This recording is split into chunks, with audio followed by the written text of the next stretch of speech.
பாண்டியன் குடும்பத்துக்கு ஆதரவா முத்துவேல் சக்திவேலும் சாட்சி சொன்னதுனால பாண்டியன் குடும்பத்து மேல எந்த தப்பும் இல்லன்னு சொல்லிட்டு பாண்டியன் குடும்பத்த வெளியில விட்டுர்றாங்க.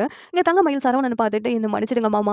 உங்க கூட சேர்ந்து வாழ்றதுக்காக தான் நான் இப்படி ஒரு பொய்ய சொல்லிட்டேன். என்ன மன்னிச்சிடுங்க மாமா அப்படின்னு சொல்லிட்டு அழுகுறாங்க. சரவணன் வந்துட்டு இனிமேலும் உன்ன நான் ஏத்துக்கவே நினைச்சிட்டு இருக்கியா? அத கனவுல கூட நினைக்காத அப்படின்னு சொல்லிட்டு சரவணன் வந்து கிளம்பிடுறாங்க. ஆனா முத்துவேலும் சக்திவேலும் தானே இந்த குடும்பத்த பத்தி நல்ல விதமா சொல்லி அவங்களுக்கு ஆதரவா அவங்கள வெளியில எடுத்திருக்காங்க. அதனால பாண்டியன் வந்து அவங்க கிட்ட நன்றி சொல்றாங்க.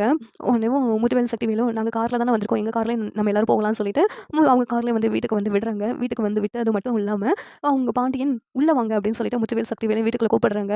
ஆனா அவங்க யோசிச்சுட்டு இருக்காங்க. உடனேவும் முத்துவேல் சக்திவேலும் அவங்கள்கிட்ட கொஞ்சம் ஆதரவா பேசணும்னு சொல்லிட்டு உள்ள போறாங்க. உள்ள போயிட்டு பாண்டியன்ட்டயும், கோமதிகிட்டயும் "ஏதோ நடந்துருச்சு. நீங்க பண்ண தப்பு தான் அதுவும்.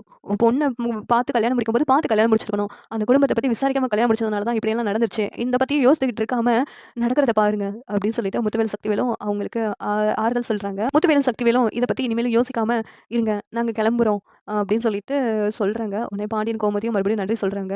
கதர் இருந்துகிட்டு முத்துவேல் சக்திவேல் கிட்ட "எங்கள மன்னிச்சிடுங்க. நாங்க உங்கள தப்பா நெனச்சோம். ஆனா நீங்க எங்களுக்காக கோர்ட் வரைக்கும் வந்து சாட்சி சொல்லி எங்கள வெளிய எடுத்திருக்கீங்க" அப்படிங்கிறாங்க. முத்துவேல் சக்திவேல் அதாவது உங்களுக்கும் எங்களுக்கும் பகை தான். ஆனா நீங்க ஒரு கஷ்டத்துல இருக்கும்போது அத நாங்க பார்த்துக்கிட்டு சும்மா இருக்க முடியாது. அப்படின்னு சொல்லிட்டு முத்துவேல் சக்திவேலுன்னு சொன்னத கேட்டுட்டு கதிர் ரொம்ப சந்தோஷப்படுறாங்க. இந்த சீரியல் எப்படி இருந்தா நல்லாருக்கும்னு நீங்க நினைக்கிறீங்கன்னு கமெண்ட் பண்ணுங்க. இந்த வீடியோ பிடிச்சிருந்தா லைக் பண்ணுங்க, ஷேர் பண்ணுங்க, சப்ஸ்கிரைப் பண்ணுங்க. Thank you.